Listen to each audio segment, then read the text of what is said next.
E para vocês que já estão aqui comigo, eu já quero adiantar e dizer, olha, eu fiquei muito satisfeito e bastante tranquilo com o resultado que os bancões apresentaram. Então, eu acho que tem muito mimimi, né, a respeito dos bancos. É claro que existe um cenário mais adverso, mas eu acho que a gente tem que analisar isso com mais carinho, né, com um certo olhar clínico. Mas vamos lá, primeiramente, né, Milito, seja bem-vindo, Nivaldo. Então vamos lá. Primeiro, eu acho que ficou claro que os bancões estão numa rota aí de recuperação, tá? Os lucros apresentados no primeiro trimestre foram até surpreendentes. Então a gente teve aí resultados muito fortes dos 3 bancos privados. Então Itaú surpreendeu positivamente, mas com resultados que alguns analistas dizem não serem recorrentes. Mesmo assim está lá na casa dos 6 bilhões. Então está muito bom. Bradesco surpreendeu e batendo aí também, se eu não me engano, até teve um lucro ligeiramente maior do que o lucro do Itaú, também na casa dos 6 bilhões e alguma coisa, 6,5. Acho que o Itaú deu 6,4, 6,4 e Bradesco até acima do Itaú, coisa que não acontecia há muito tempo. E parece que agora, né, o Bradesco está numa posição aí, pelo menos com base nos lucros, bem interessante.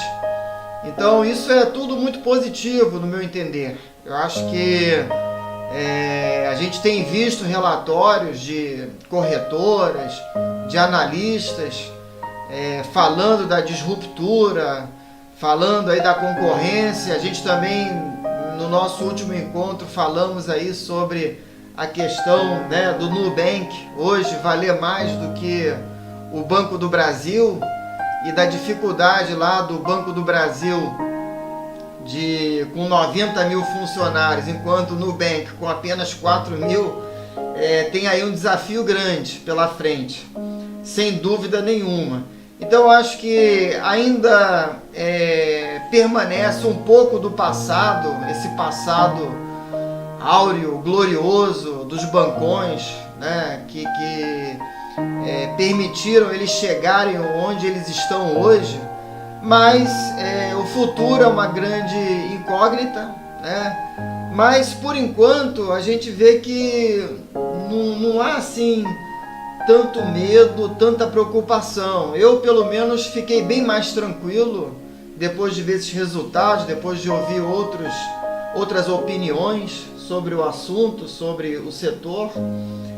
E estou bem tranquilo com relação aos bancos, tá? Falo por mim, acho que não tenho que se preocupar, pelo menos não nesse curto prazo, nem no médio prazo. Eu acho que não vai ter aí uma fuga, né, uma corrida, a gente não está vendo isso, em que haverá uma debandada dos bancos. Não vejo ninguém fazendo esse movimento aí. Quem tem dinheiro ainda deixa o dinheiro grosso no Banco do Brasil, né, nos bancões. O Nubank e essas fintechs, elas são mais ágeis, elas ganharam muito espaço, né, atendendo talvez a necessidade de uma camada enorme de pessoas que não estavam sendo alcançadas ou que na verdade estavam sendo excluídas pelo setor bancário. Então eu acho que algumas distorções, porque o nosso sistema bancário, se a gente parar para pensar, ele não é perfeito, ele está longe de ser perfeito. Então, na verdade, a gente tem hoje aí, como diz, né, o Paulo Guedes, 4 bancões e 74% das contas bancárias concentradas em 4 bancos grandes. Isso realmente é uma distorção. E eu acho que o Banco Central e a própria questão da tecnologia, desse novo normal, está mexendo com o setor, vai continuar mexendo no setor. O próprio surgimento das criptomoedas, que ganhou força nos últimos anos, mais recentemente, eu acho que veio para ficar. Mas moeda é aquele negócio, moeda não é ativo, moeda não paga dividendo, moeda não dá lucro, moeda não é negócio, moeda não expande o negócio, enfim, moeda não é um ativo, né, na sua essência, como é investir num negócio e participar da prosperidade, do crescimento desse negócio. Então, tendo isso aí em mente, eu novamente reafirmo aqui, eu acho que os bancos estão numa rota de recuperação, isso acho que ficou bem claro. E outra coisa que a gente deve levar em consideração, isso foi só o primeiro trimestre. Se o primeiro trimestre já foi muito bom, onde a economia ainda deu alguns tropeços, né? Fingiu que ia passar em a segunda ou a terceira, mas acabou não acontecendo. Mesmo assim, a gente viu sinais de vida, viu sinais de recuperação, e os bancos apresentaram excelentes resultados. Por mais que alguns analistas digam que não estão muito animados, né, com certas linhas ou certas frentes, porque o banco tem vários segmentos. Então, e eles estão sofrendo realmente pressão em todas as frentes, não há dúvida sobre isso, mas eu não vi nada sério a ponto de tirar o sono nesse primeiro momento. Vou tirar aqui a música. Então, eu queria nesse primeiro momento aí deixar claro que eu procurei aí fazer o meu dever de casa. Se alguém tiver alguma opinião ou algum parecer ou alguma informação, participem aí, coloquem aqui para a gente estar debatendo, conversando. Mas pelo que eu vi, de novo, não vejo nada que possa aí comprometer o bom andamento dessa rota de recuperação dos lucros. E uma vez tendo os lucros consolidados, de novo, ainda vamos ter o segundo trimestre, que deve ser melhor que o primeiro, em termos de recuperação econômica, da economia andar, à medida que a vacinação for ganhando tração e ganhando volume e alcançando mais, né, pessoas na população, as coisas vão retornando ao normal. E a economia vai ganhando tração, vai ganhando força para se recuperar, né? Então, acho que os bancos vão se beneficiar de uma retomada econômica, não há dúvida disso. Diminui a inadimplência, aumenta a busca por crédito, enfim. E é aí onde os bancos ganham dinheiro. Então, tendo essa perspectiva em mente, que o segundo trimestre, economicamente falando, tá dando uma visão mais macro, deve ser melhor do que o primeiro, e assim sucessivamente o terceiro e o quarto, e depois nós vamos ter ainda um 2022 que deve ser melhor do que 2021, né? A gente trabalha com essa perspectiva. Eu sou um otimista por natureza, por definição. Claro, um otimista cauteloso, não sou um otimista sem os pés no chão, mas eu sou otimista. Eu acho que quem investe em ações tem que ser, por definição, também otimista. Otimista com o Brasil, otimista com a capacidade da economia de se recuperar, de reagir, das empresas, e a gente vai acompanhando isso de olho no lucro, né? Uma das vantagens de ser um investidor de longo prazo é que tudo que a gente tem que fazer é acompanhar os lucros. Você não precisa fazer grandes valuations ou, né, se aprofundar em modelos matemáticos, financeiros, para escolher qual ação que você vai querer ter na carteira e manter na sua carteira. São empresas que são lucrativas. e que conseguem manter esse lucro. E pelo que eu estou vendo, entendendo, é claro que sempre vai ter concorrência, sempre vai ter adversidade, sempre vai ter crise, mas os bancos continuam muito bem preparados, muito bem posicionados. Como eu já falei, repito aqui, eu acho que tem essa questão da economia se recuperando a favor dos bancos. Então não há assim grandes preocupações com relação a isso.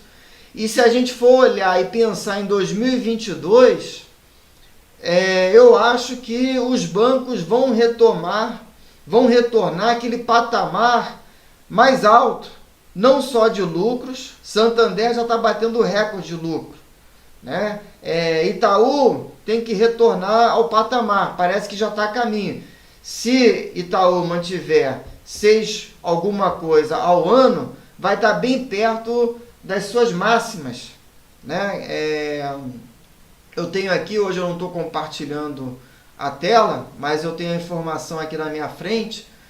O lucro, né, anual do Itaú, o recorde foi em 2019, 27 bilhões. Ano passado foi de 15 bilhões, foram 15 bilhões.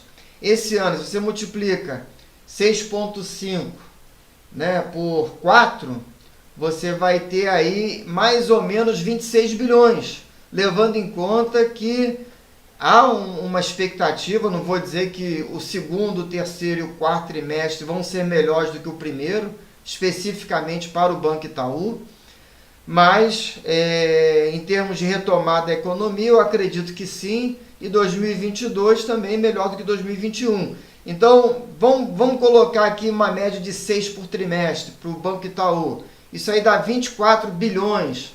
Seria talvez o terceiro melhor ano, né? Então, tem 2018, que foi 25,6, aqui na minha frente. Então, assim, o Itaú está nesse patamar. Ele está se nivelando por cima, não por baixo. Então, eu acho que esse patamar de lucro, se ele continuar assim, sendo sustentável, sendo sustentado nos próximos trimestres, a gente vai ter aí um Itaú de novo com 25, 26, quem sabe até quebrar o recorde de 2019, não importa. Mas o que eu quero deixar claro aqui é que, tendo lucro, nós vamos ter dividendos, porque o que interessa aqui é saber se a gente pode manter as nossas ações nos bancos grandes, se a gente pode continuar comprando bancos grandes, né? Se a gente se sente aí confortável fazendo essas compras, essas aquisições, com foco na renda, esperando ter realmente aquele dividendo, aquele yield de 6% ou mais, que é um yield diferenciado, que assegura um fluxo de caixa muito bom para o investidor pessoa física.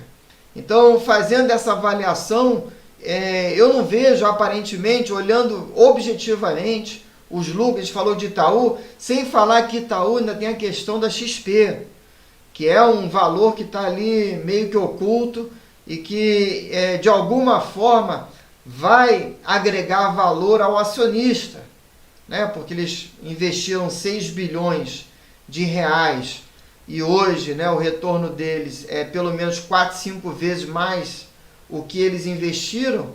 Então, isso aí vai se refletir, vai se traduzir em caixa ou ações da XP, se a Itaú fizer uma cisão. Se for Itaúsa, vai permanecer sócio lá da XP, acompanhando, tendo aí muitos anos pela frente para fazer vendas marginais, e isso gerar muito caixa para a empresa e para os acionistas. Então, assim, dando esse panorama, né, e agora focando aqui um pouco em Itaú, eu não vejo muito problema, muita dificuldade, nem preocupação.